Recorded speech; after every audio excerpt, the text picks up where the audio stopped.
नमस्कार प्यारे विद्यार्थियों, हम पढ़ रहे हैं कक्षा 8 का नया सिलेबस 2024 और 25 के अनुसार नई किताब के अनुसार। तो प्यारे विद्यार्थियों, हमारा चैप्टर चल रहा था चैप्टर नंबर 2, दो चर वाले रैखिक समीकरण, जिसके अंदर हमने प्रश्नावली 2.1 को बिल्कुल अच्छे से कर लिया और 2.2 का भी हमने क्वेश्चन नंबर 8 तक सॉल्यूशन कर लिया। आज इस वीडियो के अंदर हम प्रश्नावली 2.2 को खत्म कर रहे होंगे, यानी हमारा चैप्टर 2 है वो फिनिश हो जाएगा।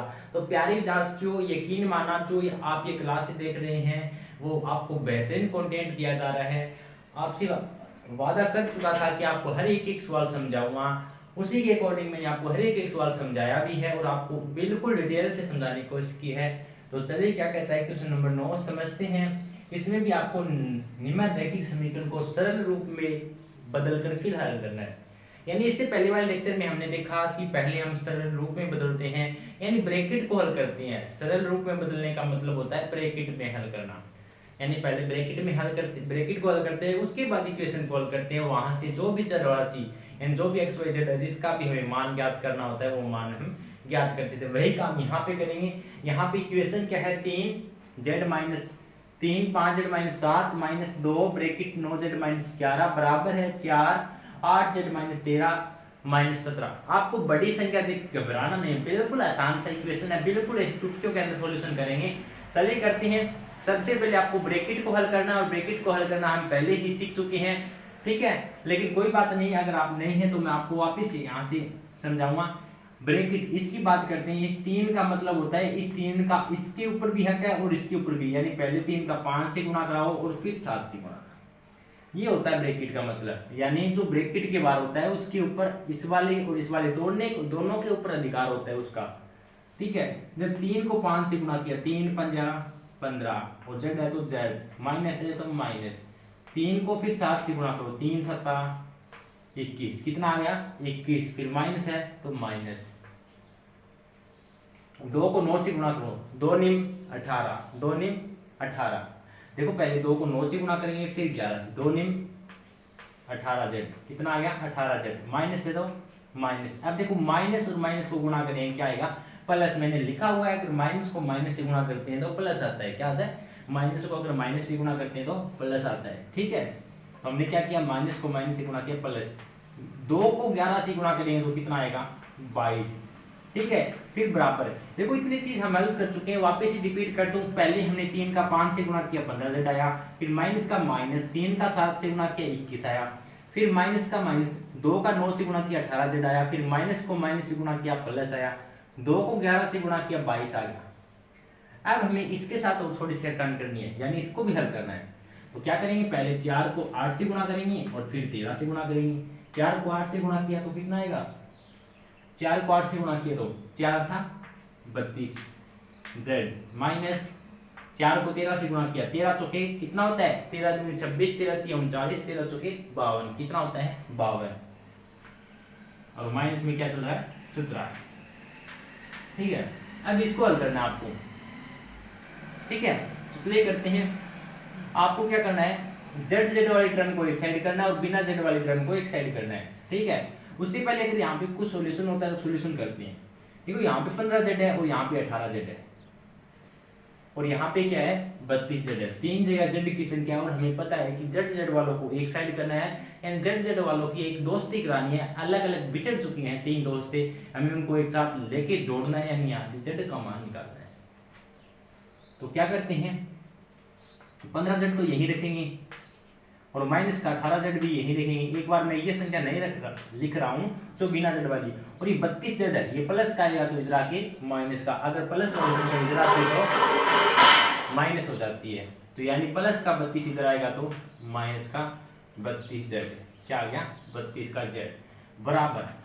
अब देखिए यहाँ पे क्या चला था, माइनस के 52 माइनस के 17, ठीक है। और यहाँ पे माइनस 21 बच गया और प्लस का 22। देखो मैंने क्या किया, यहाँ पे 15 जेड तो यही रखा, माइनस का 18 जेड यही रखा, प्लस का 32 जेड इधर अकेला पड़ा था, मैंने इसको लेकर उठा के इधर रख दिया, फिर बराबर का बराबर रख दिया।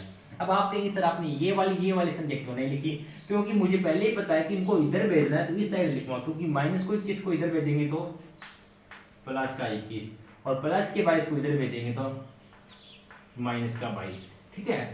ये आप समझ गए होंगे कैसे किया। देखो हम बिल्कुल बहुत सारे क्वेश्चन कर चुके हैं, अब तो आपके अंदर डाउट रहना ही नहीं चाहिए, आपको डायरेक्ट ये समझ में आना चाहिए। ठीक है, क्या किया, माइनस का 21 इधर भेजा तो प्लस का 21 और प्लस का 22 इधर भेजा तो माइनस का 22। अब इसको हल करो। देखो माइनस का 15z, पहले देखो माइनस और माइनस जोड़ो, माइनस के 18 और माइनस के 32 कितनी होती हैं बताओ, 50 होती हैं। देखो माइनस के 18 और माइनस के 32 जेड होते हैं, माइनस के 50 जेड कितने होते हैं, यहाँ पे 15 जेड और माइनस के 18 और माइनस के 32 आपको पता है जुड़ तो जाएंगे लेकिन चिन्ह किसका रहेगा, माइनस का। ठीक है, माइनस के 50 जेड। इसी प्रकार माइनस के 52 और माइनस के 17 कितने होते हैं और माइनस के 22, माइनस माइनस वाले को जोड़ो पहले, कितना आएगा, 2 और 1 3, 2 और 7 9, 9 और 2 11, 2 और 1 3 और 5 3 और 5 8, 8 और 1 9, कितना आ गया, 91 आ गया। ठीक है, और प्लस का कितना है, 21 है, और ये कितना, देखो मैंने जोड़ा माइनस का 52, माइनस का 17 और माइनस का 52 कितना आ गया, माइनस का 51, और यहाँ पे प्लस का 21 बच गया। अब इसको हल करो, 50 जेड में से 15 जेड जाएगा। आप कहेंगे सर मैंने तो नहीं सुना कभी 15 में से 50 जाता है, तो कोई बात नहीं, आप 50 में से 15 घटा सकते हैं, तो 50 में से 15 जाएगा, कितना बचेगा, 35 जेड। लेकिन बड़ी संख्या माइनस के तो इसके आगे माइनस जाएगा, क्योंकि जो बड़ा होता है उसी का ही राज चलता है। याद रखना, जो संख्या बड़ी होगी उसके आगे जो चिन्ह होगा उसी का ही राज चलेगा। आपने भी आपके परिवार में देखा होगा, जो आपके घर में बड़ा होता है उसी का ही घर में ज्यादा चलती है। ठीक है, अब देखो माइनस का 51 और 21 कितना बचेगा, देखो 91 में से 21 घटाना है, 91 में से 21 घटाएंगे तो कितना बचेगा, आप कहेंगे सर 70 बचेगा, वो भी किसका बचेगा, माइनस का बचेगा। घटा के देख लो, 91 में 21 घटाना है, क्या घटाना है, 91 में से 21 घटाना है, क्या बचेगा, प्लस के 70 बचेगा। ठीक है, तो आपको अब क्या करना है, अब यहां से देखो माइनस के 35 जेड माइनस के, अगर मैंने आपको बोला है अगर दोनों और सेम चिन्ह हो तो डायरेक्ट काट दो, माइनस से माइनस कट जाएगा। ये छोटी छोटी चीजें ही होती है जो आपको मैथ के अंदर स्ट्रॉन्ग बनाती है और आपको जल्दी क्वेश्चन करने के लिए बाध्य करती है। 35 जेड है बराबर में 70 है, हमें तो जेड का मान चाहिए, तो 35 गुना में ना इसको इधर भेज दो, तो जेड बराबर 70 और ये 35 गुना में थे इधर आया तो भाग में, तो 35 को 70 में भाग दिया, 35 दूनी कितना होता है 70, यानी जेड का मान आ गया प्यारे विद्यार्थियों 2। और हमें ज्ञात क्या करना था, हमें इसी जेड का मान ज्ञात करना था, जेड का मान आ चुका है 2। ठीक है, इसी का मान ज्ञात करना था, बिल्कुल आसान सा क्वेश्चन था, question number 2, question number 9 sorry. ठीक है, तो सबसे पहले आपको ब्रैकेट को हल करना, उसके बाद आपको जेड जेड वाली संख्या को एक साइड करना और बिना जेड वाली को एक साइड करना है, और आपको घबराना बिल्कुल भी नहीं है, कितने बड़ी संख्या क्यों न दे, आपको अपनी लाइन पे चलना है, आपको अपने कर्तव्य पे चलना है, आपको अपने नियमों पर चलना है, आपको कोई क्वेश्चन गलत कर ही नहीं सकता। अगर आपने छेड़खानी करने की कोशिश की तो आपका क्वेश्चन है जरूर गलत होगा। ठीक है, लेकिन आप अगर नियम के साथ चले तो आपको कोई गलत ठहराने वाला पैदा ही नहीं होगा। ठीक है, ये था क्वेश्चन नंबर 9, और चलिए चलते हैं क्वेश्चन नंबर 10 और इस एक्सरसाइज के लास्ट क्वेश्चन के साथ, और इसी के साथ हम खात्मा करेंगे इस चैप्टर का, चैप्टर नंबर 2 का। बिल्कुल आसान सा चैप्टर था, अगर आप इसका स्क्रीनशॉट लेना चाहिए तो स्क्रीनशॉट ले सकते हैं। तो प्यारे विद्यार्थियों, ये है आपका क्वेश्चन नंबर 10, जिससे बच्चे थोड़ा घबरा जाते हैं।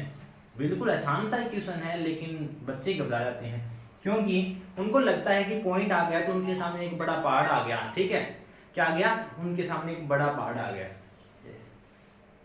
लेकिन आज वो पहाड़ टूटने वाला है। कोई बात नहीं, बिल्कुल आसान सा क्वेश्चन है, बिल्कुल अच्छे अच्छे तरीके से समझेंगे। ठीक है, तो देखिए क्या है, सबसे पहले आपको पता है इसको सरल करके, यानी पहले सरल रूप में बदलना है, यानी ब्रैकेट को हल करना है, फिर इस इक्वेशन को हल करना है। तो क्या करेंगे, इस पॉइंट 25 का पहले 4 के साथ गुणा करेंगे और फिर 3 के साथ गुणा करेंगे। ठीक है, यही काम करना होता है। तो चलो करो, पॉइंट 25 का 4 से गुणा करो, अब को एक बार छोड़ दो, पॉइंट 25 को 4 से गुणा करो, कितना आएगा। अब आप कहेंगे सर हमें पॉइंटों वाला गुणा नहीं करना आता, क्या करें प्यारे विद्यार्थी। वैसे अगर आपके लिए बताऊं तो आपको स्पेशल समझाया हुआ है कि पॉइंट का गुणा कैसे करें, आप वहां से बिल्कुल अच्छे तरीके से सीख सकते हैं। अगर आपने वो वीडियो देख ली तो आपका कभी भी पॉइंटों का सवाल गलत नहीं होगा। आपको बेसिक मैथ के नाम से प्लेलिस्ट बनी हुई मिलेगी, उसमें जाना है, उसमें वहाँ पर मिलेगा कि पॉइंटों का गुणा कैसे करें। लेकिन यहाँ भी हम समझाने का पूरा प्रयास करेंगे आपको। क्या है, पॉइंट 25 को किससे गुणा करना है, पहले 4 से। तो चलो देखो करते हैं, पॉइंट लगा दो और 25 लगा दो। किससे गुना करना है? 4 से। एक बार इस पॉइंट को भूल जाओ, आप ये भूल जाओ कि इसके साथ पॉइंट है, गुना करो। 4 पंजा 20, 2 बच गए, 4 दूनी 8 और 2 10। अगर देखो 2 के बाद पॉइंट था, देखो पहले संख्या में 1 और 2, 2 संख्या के बाद पॉइंट था ना। देखो यहां से इकाई अंक से स्टार्ट करते हैं गिनना, 1 2, 2 के बाद क्या आ गया? पॉइंट। तो यहाँ पे भी जो आपका आंसर आए उसमें भी आप 2 के बाद पॉइंट लगा दो। क्या लगा दो? 2 के बाद पॉइंट लगा दो। ठीक है, यही काम करना है। अगर क्या करना है, 2 के बाद आपको पॉइंट लगाना है, यानी इसका आंसर कितना आ जाएगा? 1.00, यानी क्या आएगा? 1.00। और साथ में एफ है तो एफ भी आ जाएगा, क्योंकि 25 को 4 से गुणा किया, एक पॉइंट देखो पॉइंट 25 को 4 से गुणा किया, 1.00 एफ को गुणा किया, एफ आ गया। फिर से तो माइनस 25 को 3 से गुणा करेंगे, करो। पॉइंट 25 को 3 से गुणा किया तो 75 आ जाएगा, लेकिन 2 के बाद पॉइंट है तो 2 के बाद पॉइंट लगा दो। यहाँ पे कुछ नहीं है तो 0 लगा दो। कितना आ गया? 0.75। देखो 3 पंजा 15, 1 बच गया, 3 दूनी 6 और 1 7। इसके कुछ आगे कोई नहीं है तो 0 लगा दो, क्योंकि लिखने में थोड़ा सुंदर लिखता है। क्या दिखता है? सुंदर दिखता है। तो कितना आएगा? 0.75 बराबर।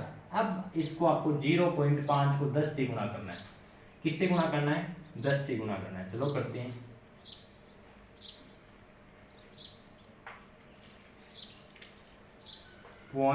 पॉइंट 0.5 को 10 से गुणा करना है, करो। 0 0 गुणा 5 गुणा में 0, कितना आ गया? 0.50, ये आ गया ना। 0.0। अब देखो 2 के बाद 0 था ना, कितने संख्या के बाद में 0 था? 2 के बाद में था, तो 2 के बाद 0, देखो 1 और 2 के बाद पॉइंट था ना, तो 2 के बाद क्या लगा दो? पॉइंट। 1 2, कितना आ गया? 0.50। आपको ऐसे गुणा करके देख लेना है, कभी भी गलत नहीं होगा, यकीन मानना, कभी आपको गलत होगा ही नहीं। कितना आएगा? 0.50। और साथ में एफ है तो एफ भी आएगा, क्योंकि 10 को हमने 0.5 के साथ गुणा किया। 0.50 एफ आ गया, माइनस है तो माइनस। अब 0.05 का 9 से गुणा करना है। 0.05 का 9 से गुणा करो। 9 पंजा 45, 4 बच गया। ठीक है, 9 का 0 से गुणा किया, 0 और 4 का 4 आ गया। लेकिन 2 के बाद पॉइंट है तो 2 के बाद पॉइंट लगा दो। कितना आ गया? 0.45। बस इसी के अंदर आपको तकलीफ थी। क्या थी? इसी के अंदर आपको तकलीफ थी। तो चलो, आई होप कि आपको गुणा तो समझ में आ गया होगा। ठीक है, ऐसे आपको गुणा करना है। अगर 2 के बाद पॉइंट था तो 2 के बाद लगा देना, अगर 3 के बाद पॉइंट था तो 3 के बाद पॉइंट लगा देना है। ओके, उसके बाद आपको क्या करना है? अब आपको अब एफ वाली संख्या एक साइड करनी है, बिना एफ वाली संख्या को एक साइड करना है। क्या करना है? तो क्या करते हैं, 1.00 एफ यही रखेंगे, और ये प्लस का 0.50 एफ है वो इधर लेके आएंगे, तो क्या होगा? माइनस का। देखो 0.50 एफ है वो इधर लेके आएंगे। वैसे इसको बोला क्या जाता है? 0.50, लेकिन हम अपनी आसानी के लिए बोल देते हैं 0.50। तो 0.50 एफ बराबर, यहाँ पे देखो माइनस का 0.75 इधर जाएगा तो प्लस का 0.75, और यहाँ पे क्या है? माइनस का 0.45। यहाँ तक आपको समझ में आ गया हमने क्या किया? 1.00 एफ यही रखा, प्लस का 50 एफ इधर था, इधर आ गया माइनस का, और माइनस का 0.75 इधर गया तो प्लस का। अब इसको हल करो। 1.00 में से 0.50 घटा दोगे तो कितना बचेगा? अब आपको घटाने में भी प्रॉब्लम आएगी। क्या आएगी? घटाने में प्रॉब्लम आएगी। तो कैसे करेंगे? 1.00 एफ में से 50 पॉइंट घटाना है तो क्या?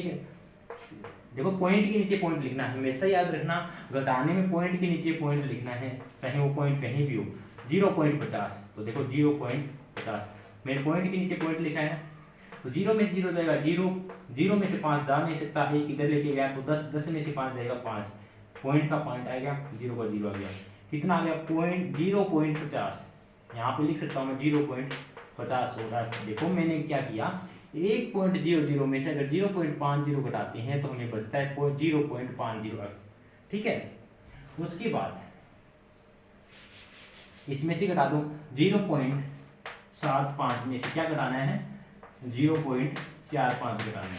5 में से 5 गया 0, 7 में से 4 गया 3, पॉइंट का पॉइंट कितना आ गया बताओ, आप कहेंगे 0.30, कितना आ गया 0.30 आ गया। ठीक है, ये आ गया आपके पास। अब आपको यहां से f का मान चाहिए, किसका मान चाहिए, f का मान चाहिए, तो f का मान निकालते हैं। तो देखिए प्यारे साथियों, हमने क्या किया, हमें यहाँ से f का मान निकालना है, और यहाँ पे देखिए 0.75 में से 0.45 घटाएंगे, वैसे तो 0.30 बचेगा, लेकिन 0 का कोई मतलब नहीं है, तो यहाँ पे 0.3 लगा दो। वैसे अगर सही कहें तो 0.30 आना चाहिए, लेकिन अगर 0.3 लेते हैं 0.30 तो आपका आंसर मैच नहीं होगा। वैसे दोनों ही सही है, ठीक है, अगर 0.30 लेते हैं फिर आपका आंसर मैच नहीं होगा, कोई बात नहीं है। फिर क्या देखो, हमने 0.45 में 0.75 घटाया, 0.3 बचा, यहाँ से 0.50 से गुणा में इधर आएगा तो 0.50 भाग में, और यहाँ से हमें अब की वैल्यू बच जाएगी। अब देखो यहाँ से एक के बाद पॉइंट हटाया तो नीचे 1 0 लग जाएगी, यहाँ पे पॉइंट है तो ऊपर कितनी 0 लग जाएगी, 1, 2 के बाद पॉइंट है तो 2 0 लग जाएगी। ये आपको समझना है। देखो एक के बाद पॉइंट हो तो हटाते हैं तो नीचे 0 लगती है, अगर नीचे पॉइंट हो तो ऊपर 0 लगती है, ये आपको समझना है। ठीक है, 1 0 से 1 0, इस 0 से 0, इस तरीके से हम डायरेक्ट काट सकते हैं। क्या काट सकते हैं, डायरेक्ट काट सकते हैं।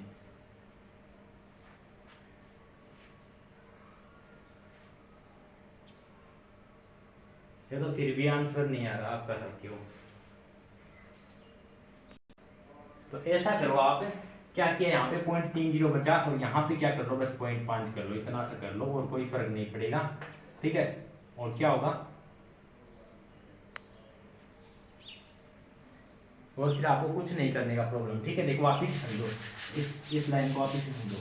देखो 0.75 में से 0.45 जाएगा, कितना बचेगा, आप कहेंगे 0.30 बचेगा, और यहाँ पे 1 में से 0.5 जाएगा, कितना बचेगा 0.5, और जब ये 0.5 गुणा में इधर आएगा तो 0.5 भाग में, क्या होगा भाग में। देखिए 5 का भाग इसमें देंगे, 5 का 30 यानी 0.6 आ जाएगा। प्यारे साथी यहाँ पे थोड़ी सी गड़बड़ मुझे लग रही है। गड़बड़ क्यों लग रही है, क्योंकि आपका आंसर तो आपको 0.6 दिखा रहा है, लेकिन उसके अकॉर्डिंग आ नहीं लगा, लेकिन फिर भी वैसे बिल्कुल राइट है, क्योंकि अगर हम 1 में से 0.5 घटा दें तो 0.50 बचता है। अगर 0 को नेगलेक्ट कर दे, ध्यान न दे, तो हम 0.5 को लिख सकते हैं। अगर इसको 0.5 लिखते हैं तो हमारा आंसर बिल्कुल राइट आता है।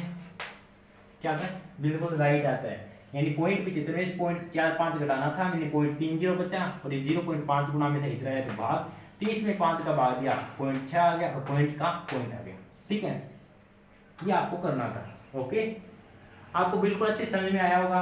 प्यारे विद्यार्थियों, आशा करता हूँ आपको ये कंटेंट समझने में बहुत ही अच्छा लगा होगा। अगर क्लास पसंद आई हो, अगर समझने में आनंद आया तो प्लीज लाइक और कमेंट करके जरूर बताना।